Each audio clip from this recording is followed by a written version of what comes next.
Moi quand j'ai commencé, je savais même pas ce que c'était un inverseur. Un inverseur, c'est ce qui permet d'avancer et de reculer sur un tracteur. Je savais même pas ce que c'était un inverseur, quoi. Donc c'était vraiment la cata hein, quand j'ai embauché. Celui qui m'a embauché, il était fou sans doute hein, parce que. Mais bon, en 6 mois, je savais ce que c'était les prix de marché, je savais ce que c'était chaque type de tracteur, les modèles, les marques, ce qui marchait, ce qui marchait pas. Après, c'est vrai qu'une fois qu'on est passionné.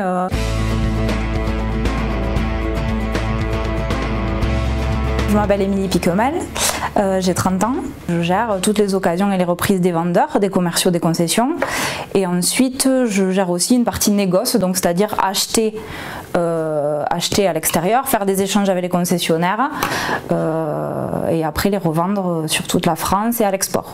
Mon métier, c'est beaucoup de téléphones et d'ordinateurs. C'est être en contact permanent avec des concessionnaires de toutes marques pour savoir ce qui se vend, ce qui se vend pas, pourquoi, comment. Il ne faut pas avoir peur d'aller se déplacer, voir comment ils travaillent pour prendre des idées à droite à gauche. C'est beaucoup de travail en équipe parce que en tant que responsable occasion, si je ne sais pas travailler avec mes collègues commerciaux, si je ne sais pas travailler avec la comptabilité, si je ne sais pas travailler avec l'atelier, si je ne sais pas travailler avec le magasin, pour avoir des devis, pour avoir des expertises, pour avoir des avis, pour échanger au quotidien, c'est mort. On peut pas être responsable occasion si on ne sait pas travailler avec tout le monde. Niveau intérieur, bon, quand un tracteur arrive, il y a une expertise qui est faite par les mécaniciens. Tous les tracteurs ne sont pas forcément destinés au marché local, donc ça peut partir sur le marché national, ça peut partir à l'export. On travaille avec beaucoup de pays européens, donc on peut se retrouver à parler anglais, espagnol pour négocier. Et ça aussi c'est une partie hyper intéressante, quoi. Il faut être un caméléon,